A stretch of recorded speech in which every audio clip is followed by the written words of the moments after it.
MA उत्तरार्ध के प्रिय विद्यार्थियों, आज मैं तृतीय प्रश्न पत्र भाषा विज्ञान के अंतर्गत ध्वनि परिवर्तन के कारणों पर प्रकाश डालूंगी।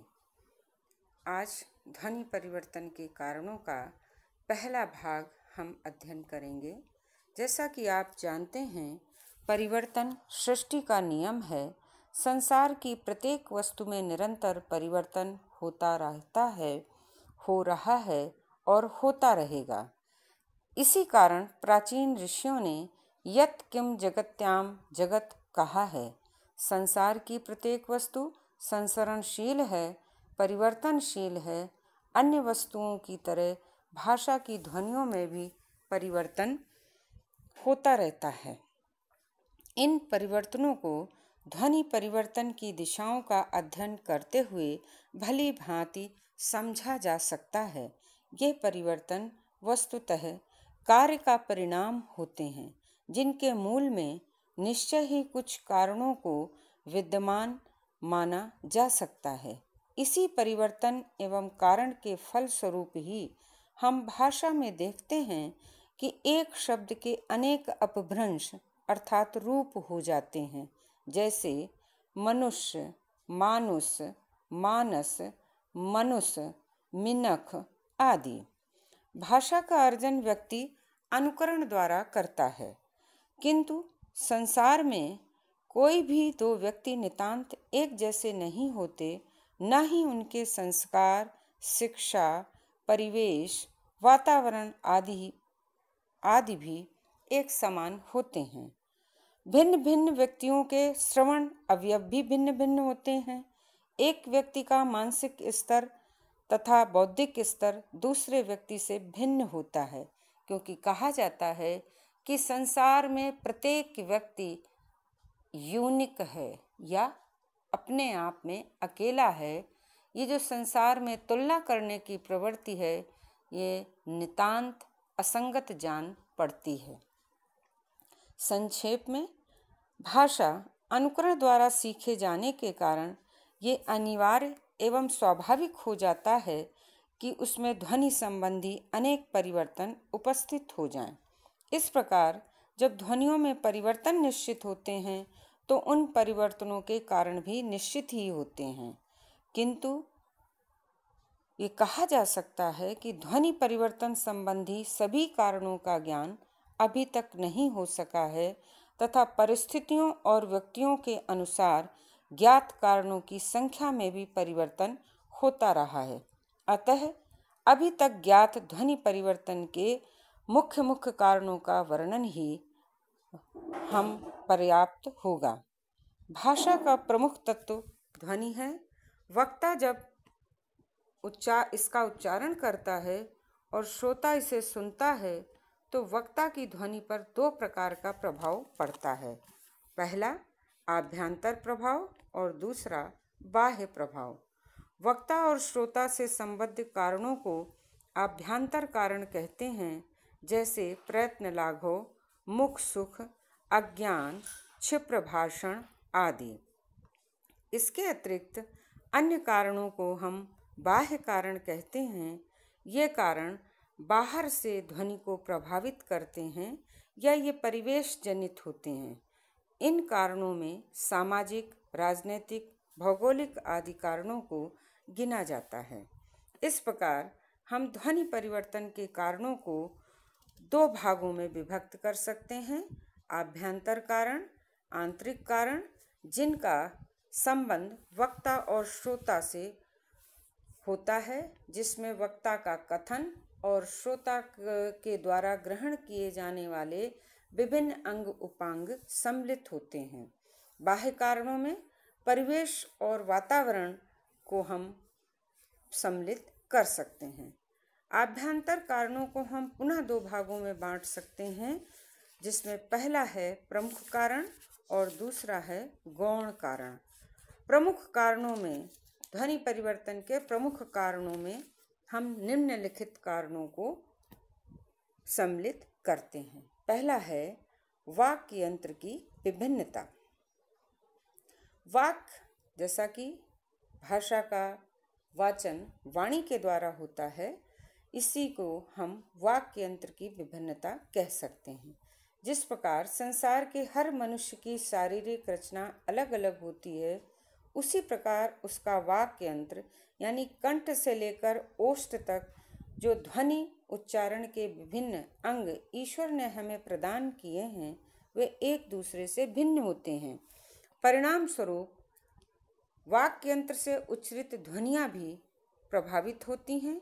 एक ही ध्वनि का स्वरूप एक व्यक्ति के उच्चारण में दूसरा होता है और दूसरे व्यक्ति के उच्चारण में कुछ अलग। प्रारंभ में ये अंतर थोड़ा होता है, किंतु धीरे धीरे बढ़कर ये पूर्णतः बदल जाता है। यद्यपि भाषा वैज्ञानिक इस कारण को अधिक महत्व नहीं देते हैं, लेकिन वाक्य यंत्र की विभिन्नता या उनके ग्रहण या उच्चारण का स्तर ध्वनि परिवर्तन के प्रमुख कारण बनता है। दूसरा है कारण श्रवणेंद्रिय की शिथिलता, या हम इसे बहुत सरल भाषा में कहें तो कह सकते हैं जो हमारे कान हैं उन कानों की क्षमता में अंतर।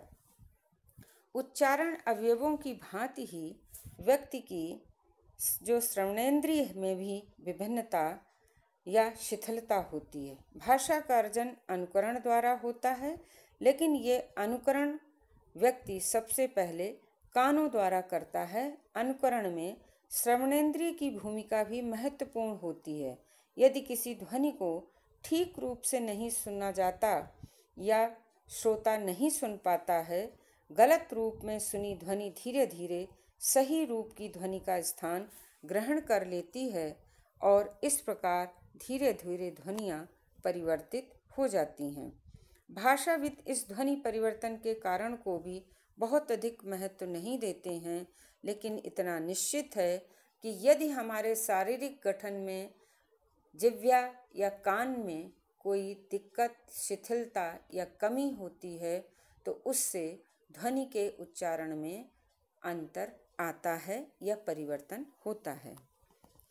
तीसरा कारण जो प्रमुख कारणों में आता है ध्वनि परिवर्तन के, वह है अनुकरण की अपूर्णता या अनुकरण में कमी।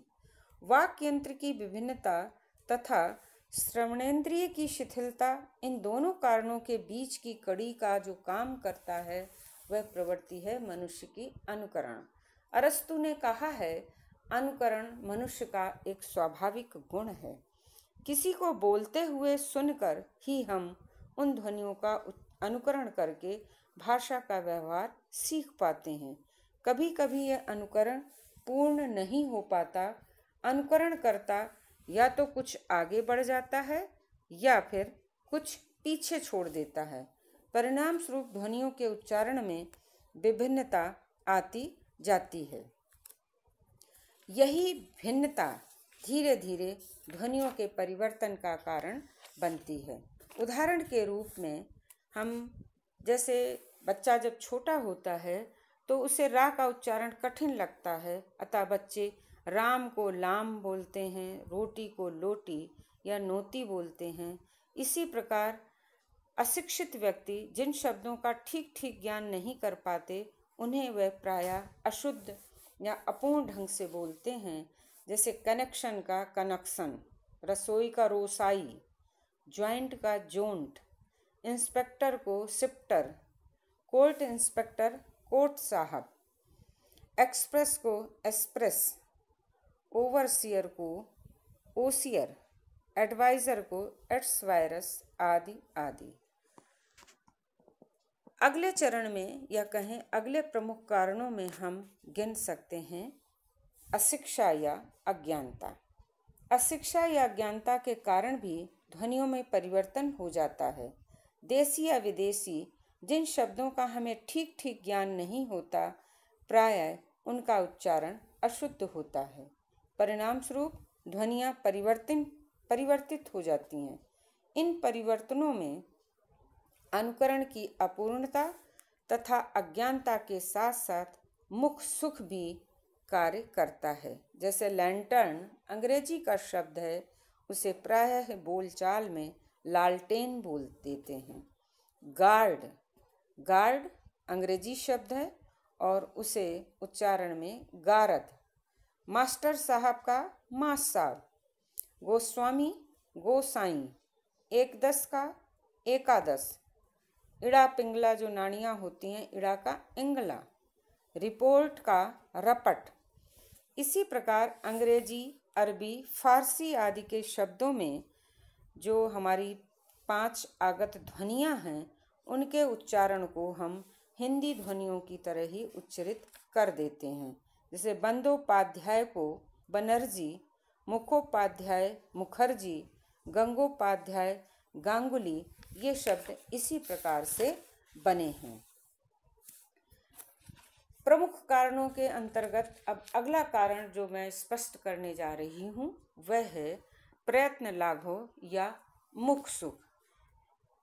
प्रयत्न लाघव या मुख सुख, इसको उच्चारण सुविधा या उच्चारण सौकर्य भी कहते हैं। यह ध्वनि परिवर्तन का सर्वप्रमुख कारण है। प्रयत्न लाघव से तात्पर्य है अधिक श्रम की अपेक्षा कम श्रम से काम चलाना। यह मानव सुलभ प्रवृत्ति है जो भाषा के क्षेत्र में भी अपना कार्य करती है। इसके कारण मनुष्य कम से कम भाषा में अधिक से अधिक भावों का या विचारों को व्यक्त करने का प्रयत्न करता है। पाणिनि व्याकरण में अच, हल आदि प्रत्याहार प्रयत्न लाघव के सर्वोत्कृष्ट उदाहरण कहे जा सकते हैं। मुख को सुख देने के प्रयास में ही हम किसी ध्वनि को कठिन होने के कारण शब्द विशेष में उच्चारण करना ही छोड़ देते हैं। जैसे अंग्रेजी के टाक, वाक, नो आदि शब्द में टाक में एल, वाक में एल और नो में के का उच्चारण इसी का परिणाम है। अब अगली कक्षा में हम ध्वनि परिवर्तन के अन्य कारणों पर विचार करेंगे।